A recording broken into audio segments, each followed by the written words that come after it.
Hello friends, आज हम लोग इस वीडियो के माध्यम से आधुनिक इतिहास को कंप्लीट रूप से खत्म करने वाले हैं। इस वीडियो में यूपी पीसीएस के जितने भी एग्जाम होते हैं, सब में आधुनिक इतिहास के जितने क्वेश्चन पूछे गए हैं, सबका संकलन है और ये वीडियो आपके लिए बहुत रामबाण होने वाला है आरओ और यूपी पीसीएस प्रीलिम्स 2024 के लिए। ये वीडियो आप जरूर से जरूर देखिएगा। तो फ्रेंड्स, चलिए शुरू करते हैं आधुनिक इतिहास को और जल्दी जल्दी हम लोग खत्म करेंगे। भारत में प्रथम फ्रांसीसी फैक्ट्री स्थापित की गई थी। वो कहाँ की गई थी फ्रेंड्स? पौंडीचेरी में। भारत आने वाली यात्री जो पुर्तगाल पुर्तगाल देश का नहीं था, कौन था वो? पीटर मुंडी। 1503 ईस्वी में पुर्तगालियों ने भारत में पहला किला बनवाया था। कहाँ बनवाया था? कोचीन में। सुप्रसिद्ध उर्दू शायर मिर्जा गालिब का मूल निवास स्थान कहाँ था? आगरा में। बंगाल की फैक्ट्रियों में से एक जो पुर्तगाली द्वारा स्थापित की गई थी, वह थी फ्रेंड कौन था? हुगली। उस शासक का नाम बताइए जिसने वास्को डिगामा का कालीकट में स्वागत किया था। क्या नाम है? जमोरिन। यूरोपीय समुदाय जिसने भारत के साथ अपना प्रथम व्यापारिक संबंध स्थापित किया था, कौन था? पुर्तगाली। भारत में पुर्तगाली शक्ति का वास्तविक संस्थापक कौन था फ्रेंड? अल्बुकर्क। भारत में मुद्रा डाले लाने वाले प्रथम थे, कौन से थे? पुर्तगाली थे। बंगाल में डचों द्वारा स्थापित कारखाना कौन सा था? चिंसुरा। फ्रेंड्स, आगे बढ़ते हैं। वह शासक जिसने ईस्ट इंडिया कंपनी को दीवानी प्रदान की थी, कौन था? शाह आलम द्वितीय। ठीक है। फ्रांसीसी ईस्ट इंडिया कंपनी की स्थापना किसके शासनकाल में हुआ था? लुई 14वें। लंदन में ब्रिटिश इंडिया कंपनी के गठन के समय भारत का बादशाह कौन था? भारत का बादशाह फ्रेंड अकबर था। Sorry friend. ब्रिटिश कंपनियों में से किसे भारत में व्यापार करने का पहला अधिकार प्राप्त था? वो कौन था? Levant company. असम में सर्वप्रथम चाय की कंपनी स्थापित हुई, कब हुई थी? 1839 में। फ्रेंड्स, देख रहे हैं, इसको आप ध्यान दीजिएगा, बहुत इंपॉर्टेंट क्वेश्चन है ये। ठीक है। अगर यहाँ पे फ्रेंड काल क्रमानुसार घटनाओं का अगर सही क्रम देखें, पहले क्या होता है? पंजाब का विलय होता है, फिर सिक्किम का विलय होता है, फिर वर्मा का विलय होता है, फिर झांसी का विलय होता है। ये एक मैचिंग क्वेश्चन है। इसमें एक क्रम दिया है, पहले पंजाब का होगा, फिर सिक्किम का होगा, फिर वर्मा का होगा, फिर झांसी का होगा। भारत की स्वतंत्रता के पूर्व गोवा आधिपत्य में था किसके? भारत जब स्वतंत्र नहीं हुआ था, उस समय गोवा किसके आधिपत्य में था? पुर्तगाल के शासन में था। ठीक है, याद रखिएगा। राजा रणजीत सिंह ने अदालत ए आला की स्थापना की थी, कहाँ की थी? लाहौर में की थी फ्रेंड। मुगल बादशाह द्वारा नियुक्त बंगाल का अंतिम सूबेदार कौन था? मुर्शिद कुली खां। तो मुगल बादशाह ने बंगाल में अंतिम सूबेदार किसको लिया था? मुर्शिद कुली खां को। गुरु नानक ने अपना उत्तराधिकारी घोषित किया था, किसको? लाहना को किया था। ठीक है। द्वितीय मैसूर युद्ध समाप्त हुआ मंगलोर के संधि के साथ। जो मैसूर युद्ध समाप्त हुआ किसके साथ? मंगलोर के संधि के साथ ये समाप्त होता है। प्रथम आंग्ल मैसूर युद्ध होता है 1767 से 69 ईस्वी में। विजयी कौन हुआ? हैदर अली। टीपू सुल्तान ने ब्रिटिश सेना को कब हराया था? 1780 में हराया था। वो भी हराया था फ्रेंड पोलीलूर में, याद रखिएगा। वह ब्रिटिश इतिहास का जिसने इस विचार का खंडन किया कि टीपू सुल्तान एक कट्टरपंथी था, किसने किया था? पीई रॉबर्ट्स ने किया था। ठीक है, याद रखिएगा। बंगाल के गवर्नर जनरल ने तृतीय आंग्ल मैसूर युद्ध संबंधी था। कौन था गवर्नर जनरल जो तृतीय आंग्ल मैसूर युद्ध से संबंधित था? वो फिर था लॉर्ड कॉर्नवालिस। ईश्वर की इच्छा थी कि मैं सब धर्मों को एक निगाह से देखूं, इसलिए उसने दूसरी आंख से मेरी रोशनी ले ली। ये कथन किसका है? ये कथन फ्रेंड महाराजा रणजीत सिंह का है। तो रणजीत सिंह के राज्य में सम्मिलित था, क्या सम्मिलित था? आपका श्रीनगर सम्मिलित था। फ्रेंड्स, या अगर आपको वीडियो अच्छी लगी तो वीडियो को लाइक करिएगा और चैनल को सब्सक्राइब करिएगा। चलिए फ्रेंड्स, आगे देखते हैं। सिख राज्य का अंतिम राजा कौन था? दलीप सिंह था। सिख राज्य का अंतिम शासक कौन था? दलीप सिंह। तो फ्रेंड्स, देख रहे हैं क्वेश्चन रिपीट हो रहा है आपका बार बार। तो फ्रेंड्स, ये वीडियो आपके लिए बहुत ज़्यादा ही इंपॉर्टेंट है। इलाहाबाद की संधि कब हुई थी? इलाहाबाद की संधि हुई थी 1765 में। मंगलोर की संधि हुई थी 1784 में। सलवई की संधि हुई थी 1782 में। और मद्रास की संधि हुई थी फ्रेंड्स 1769 में। तो ये आप याद रखिए, बहुत इंपॉर्टेंट है। इलाहाबाद सन 1765 में, मंगलोर 1784 में, सलवई सन 1782 में और मद्रास की सन 1769 में। कई बार ये क्वेश्चन रिपीट हुआ फ्रेंड, तो आप ध्यान दीजिएगा। अब हम लोग देखते हैं आंग्ल मराठा संघर्षों से रिलेटेड जो क्वेश्चन पूछे गए हैं आपकी यूपी पीसीएस में। वह बाजीराव द्वितीय को दी जाने वाली पेंशन नाना साहब को दिए जाने हेतु पैरवी के लिए कोर्ट ऑफ डायरेक्टर के समक्ष जो लंदन गया था, कौन गया था? वो गया था अजीमुल्लाह खां गया था। कौन गया था? अजीमुल्लाह खां गया था फ्रेंड। अब फ्रेंड्स, आगे बढ़ते हैं हम लोग। द्वितीय आंग्ल मैसूर युद्ध कब हुआ था? 1780 से 84 के बीच में। तृतीय आंग्ल आंग्ल और फ्रांसीसी युद्ध कब हुआ था? अंग्रेजों और फ्रांसों के मध्य कब हुआ था?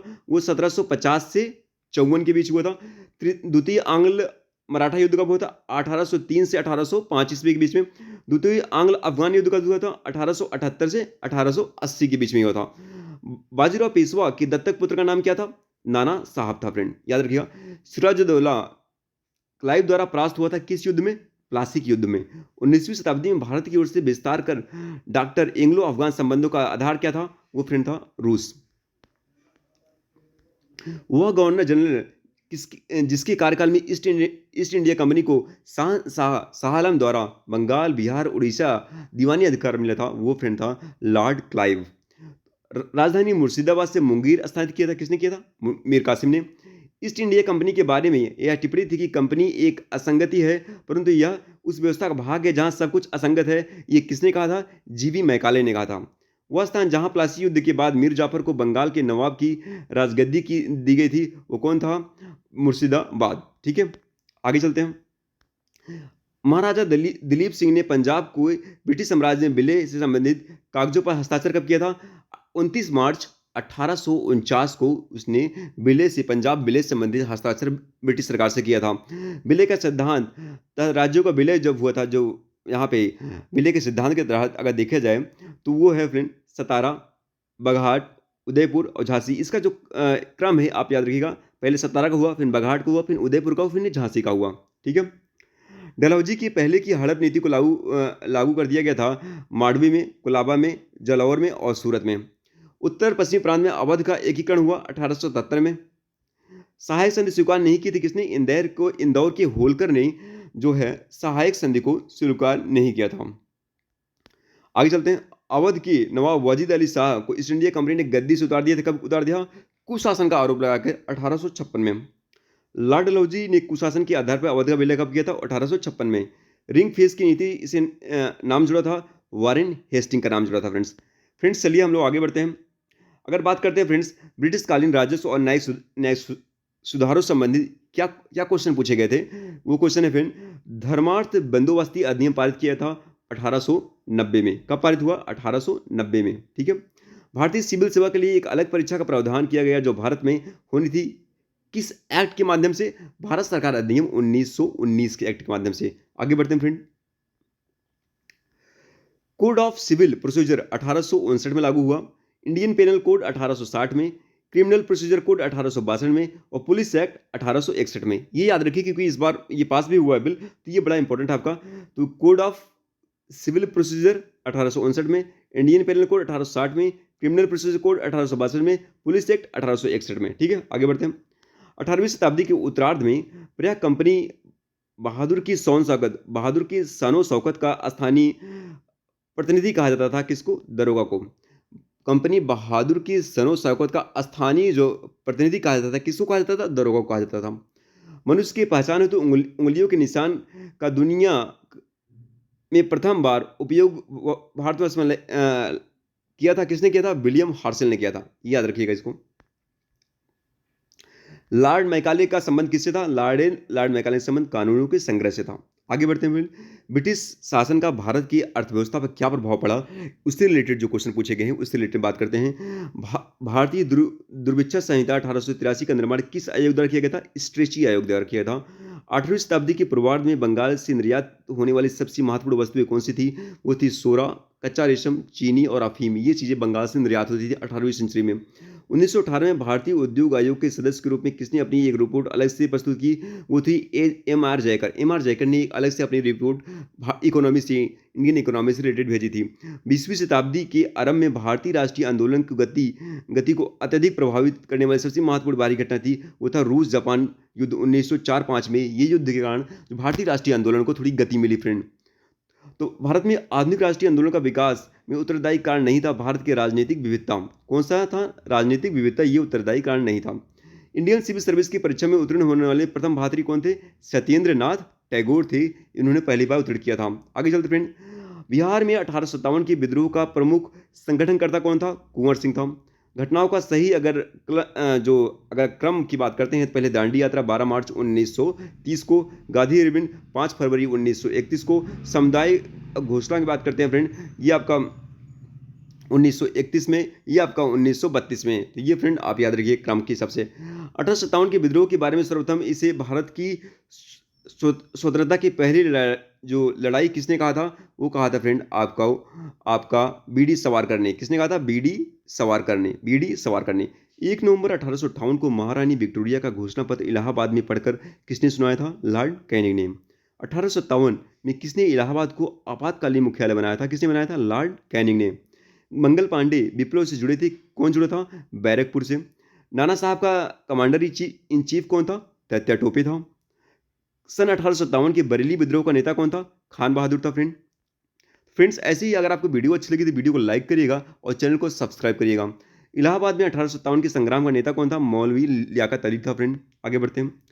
1857 की स्वतंत्रता संग्राम की वीरांगना महारानी लक्ष्मीबाई की जन्मस्थली कौन सी है? वाराणसी है।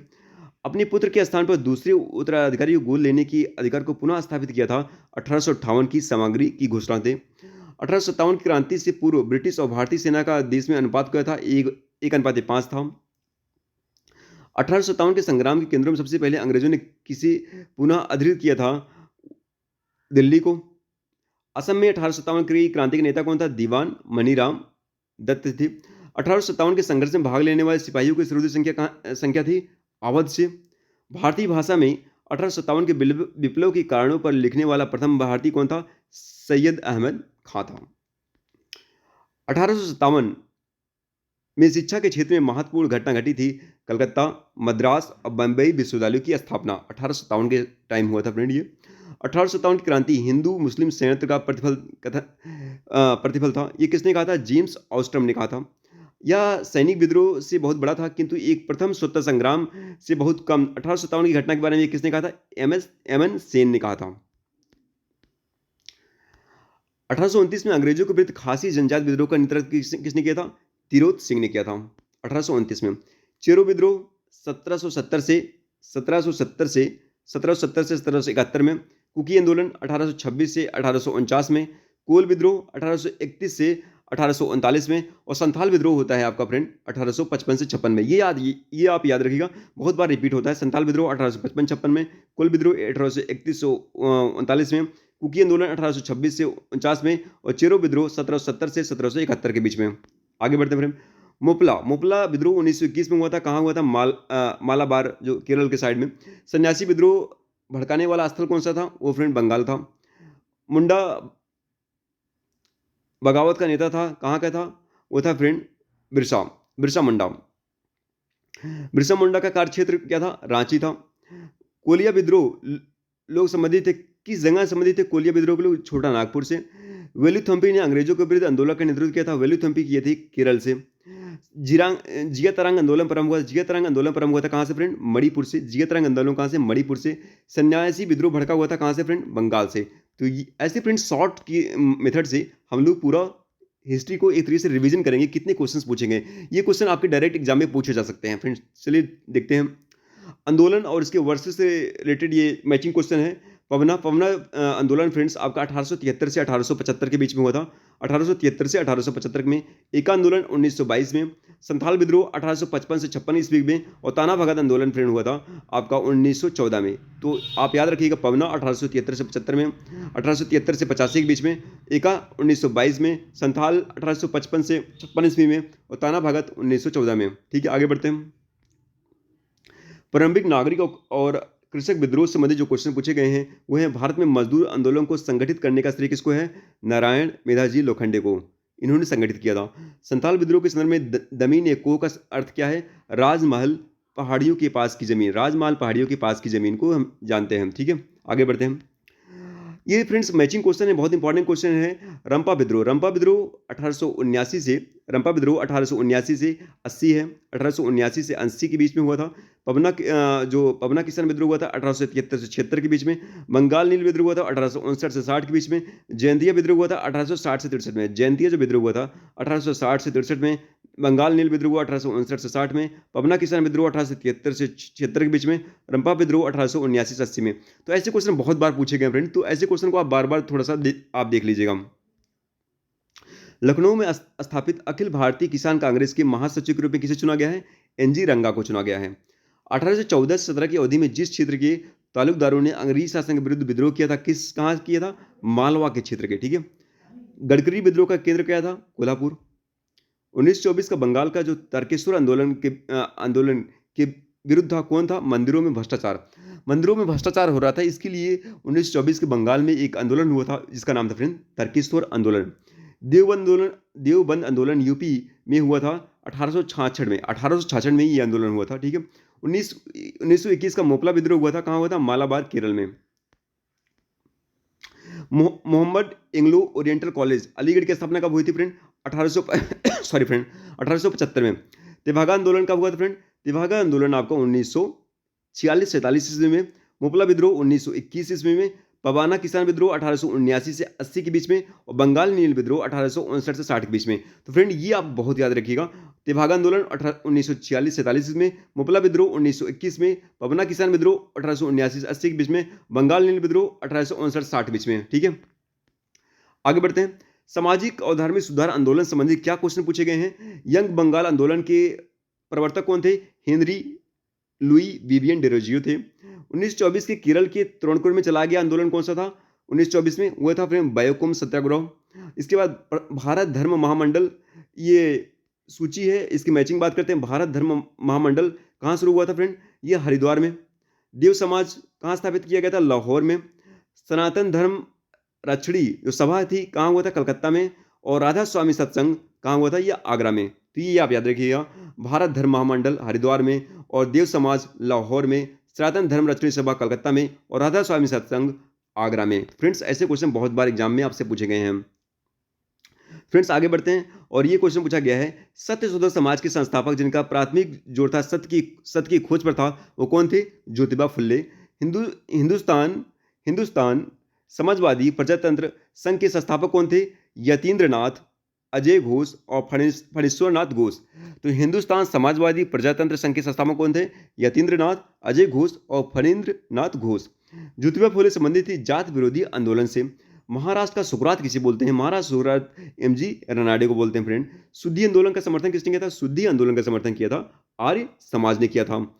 सती विरोधी आंदोलन में राजा राम मोहन राय के विरुद्ध बंगाल में रूढ़िवादियों का नेतृत्व किसने किया था?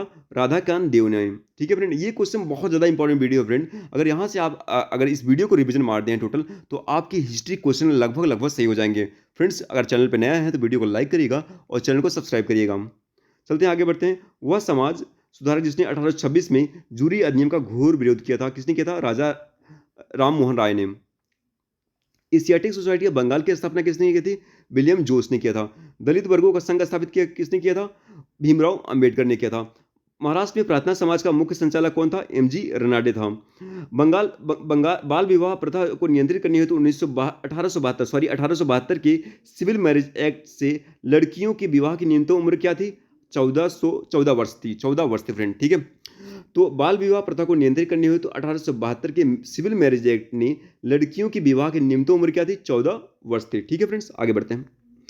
महाराष्ट्र में प्रार्थना समाज स्थापित हुआ था किसने? किशोर चंद्र सेन के नेतृत्व में, ठीक है। आगे चलते हैं।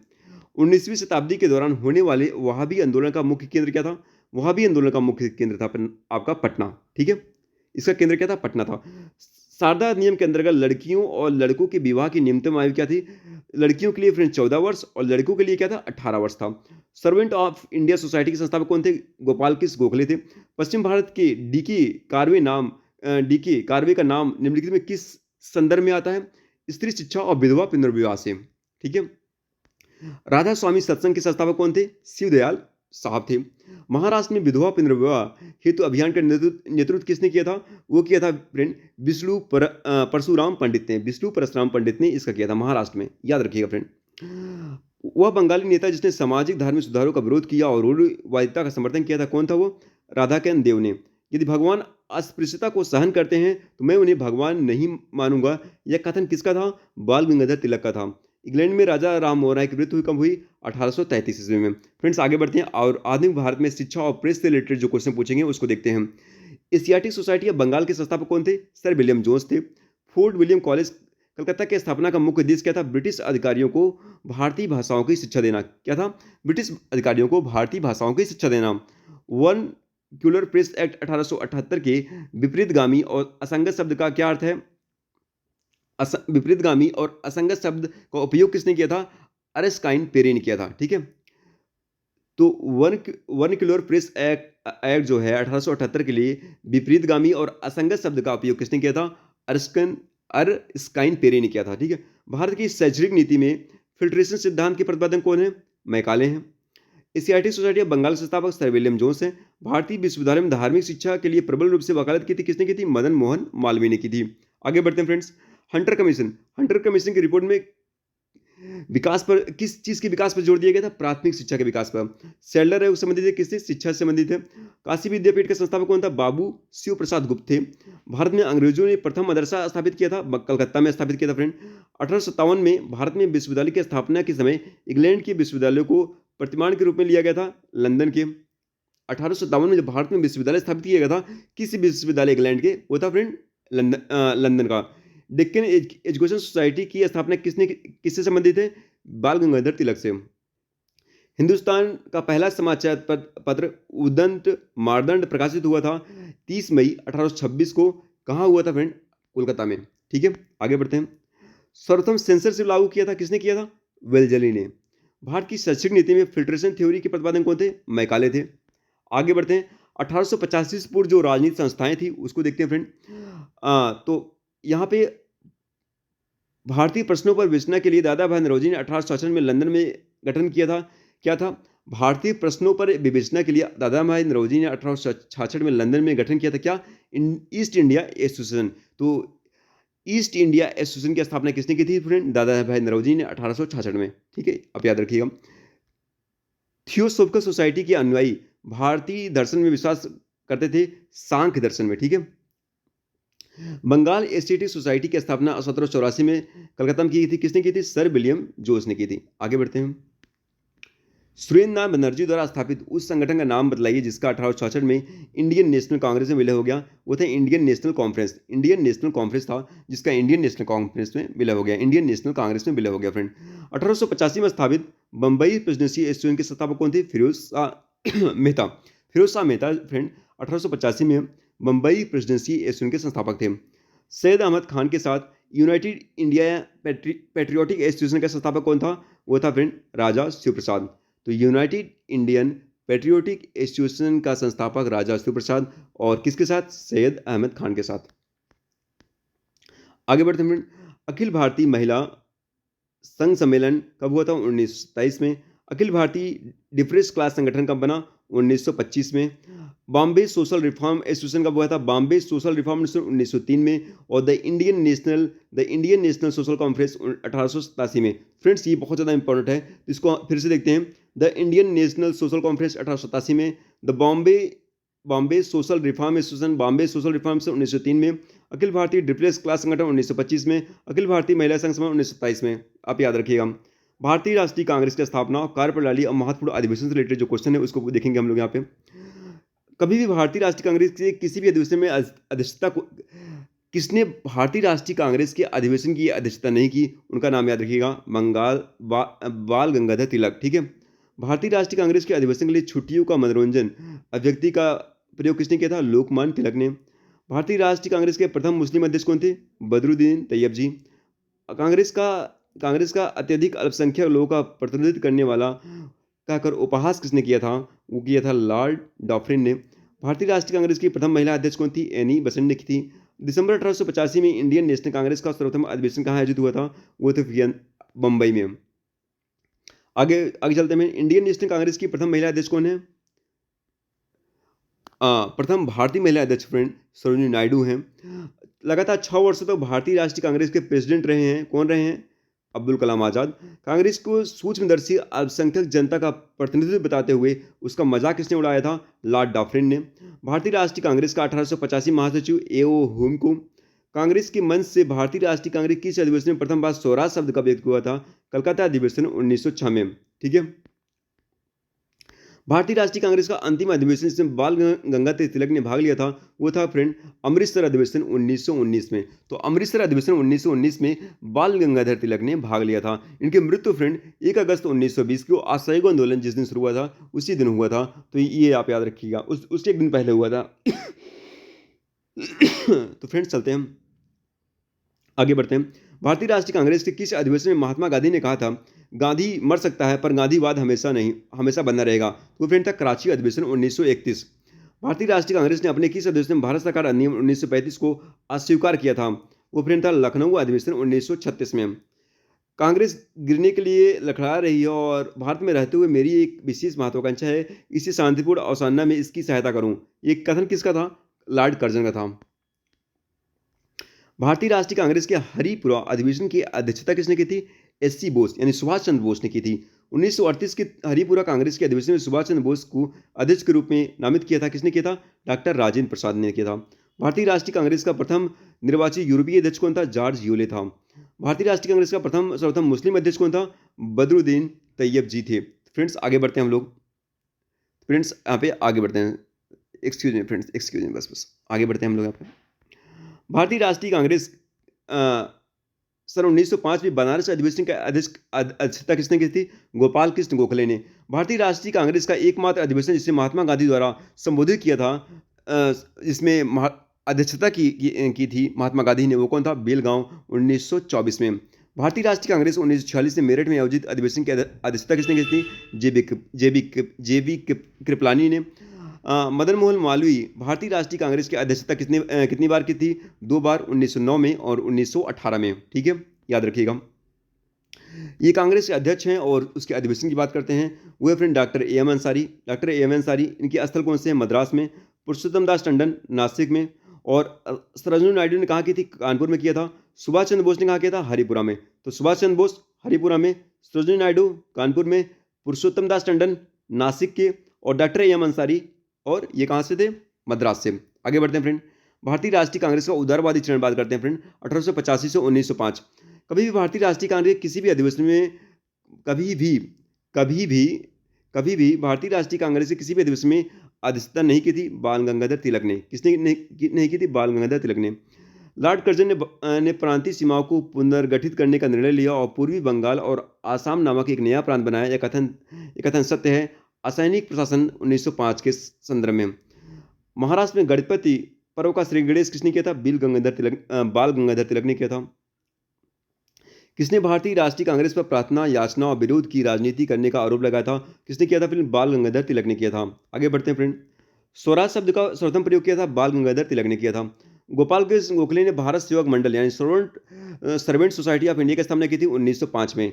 तो पारंपरिक गणपति त्यौहार को राष्ट्रीय त्यौहार में बदल दिया गया था, एक राजनीतिक रंग दिया था। किसने दिया था फ्रेंड? तिलक ने। फ्रेंड्स आगे हम लोग इस वीडियो को देखेंगे, और अगर आप चैनल नया है तो वीडियो को लाइक करिएगा और चैनल को सब्सक्राइब करिएगा। Thank you so much friends.